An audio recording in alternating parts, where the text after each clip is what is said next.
adlaw nga Miyerkules karon mga kaigsuunan, petsa 16 sa bulan sa Nobyembre tuig 2022. Ang pagbasa kinutlo gikan sa Ebanghelyo sumala ni San Lucas, Kapitulo 19, versikulo 11 ngadto sa 28. Samtang naminaw sila niini, misugilon si Jesus ug usa ka sambingay ngadto kanila. Niadtong tungura hapit na moabot si Jesus sa Jerusalem ug naghuna-huna ang mga tao nga hapit na madayag ang gingharian sa Dios. Busa mingon siya, may usa ka halangdong tao nga moadtuay sa usa ka layong nasod aron himuong hari ug human ni ana mo pauli sa ila. Sa wala pa siya mogikan, gipatawaga niya ang iyang napulo kasulugoon ug gihatagan niya ang tagsa-tagsa kanila ug usa ka salapi ug giingnan sila. Ipatigayon kini samtang wala ako dinhi. Apan gikasilagan siya sa iyang mga katigalungsod busa. Nagsugo silag mga tao pagsunod kaniya nga nagdala sa protesta nga nag-igon,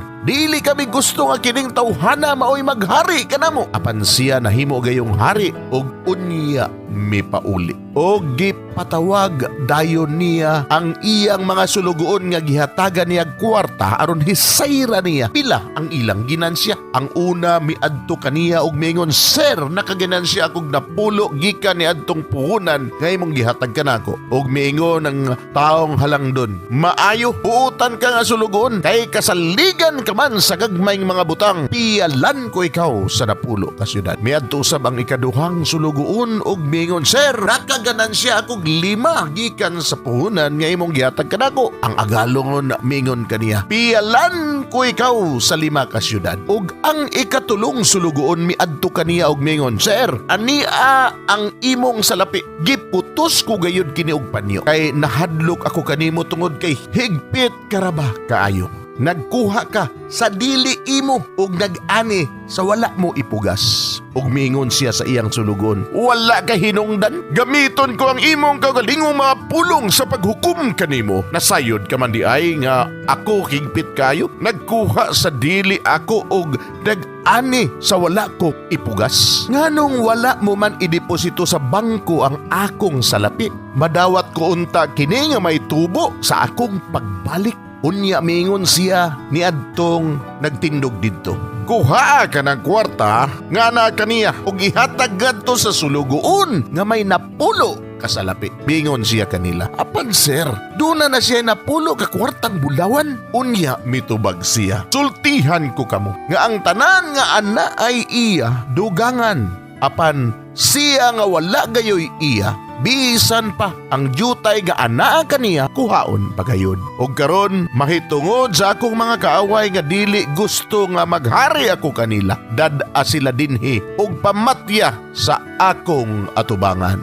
Mga igsoon ang Ebanghelyo sa Ginoo. Daygon ikaw, O Kristo.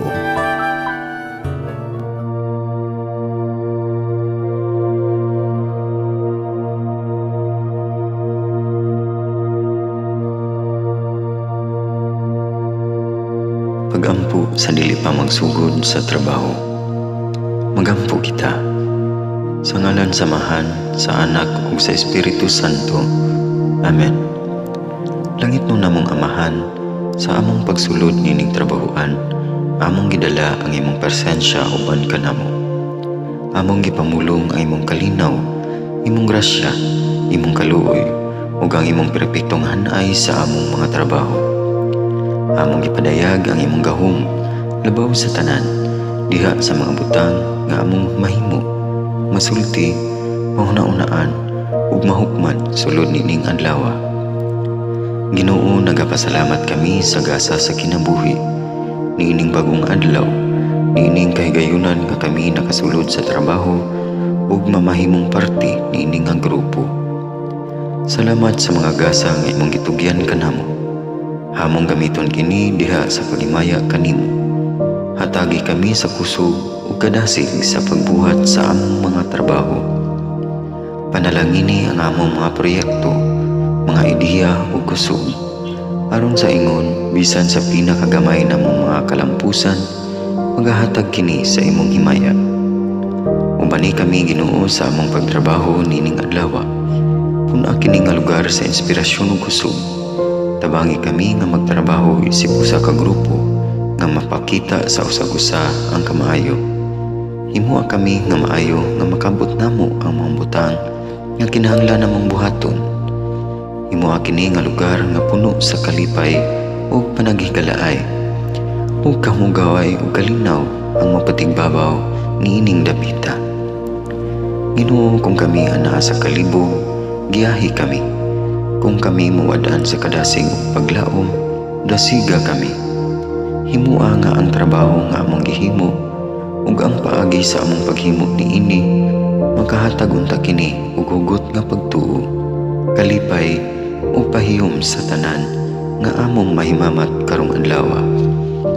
Panalangini ang among mga pamilya, among Pinoy-anan, among nasod. Himua nga magmatidud-anon kami sa pagtagad ug pag-amuma sa kalikupan ug sa tanang may kinabuhi diha sa pagbuhat kanamo sa pagkabuot sa imong pangandoy alang sa hustisya ug kagawasan. O Ginoo, sa among pagbiya nining lugara, tagay kami sa imong panalangin ug kaluoy sa among pagbiyahe. Panalangini ang among mga pamilya ug Pinoy-anan nga anaon ta sa mayong kahimtang sama sa among pagbiya kanila. Ginoo, salamat sa tanang butang nga imong nabuhat, sa tanang butang nga imong gibuhat ug sa tanang butang nga imong buhaton pa. Sa ngalan ni Jesus, among giampo diha sa tumang pagigugma ug pagpasalamat. Amen. Sa ngalan sa Amahan, sa Anak ug sa Espiritu Santo. Amen.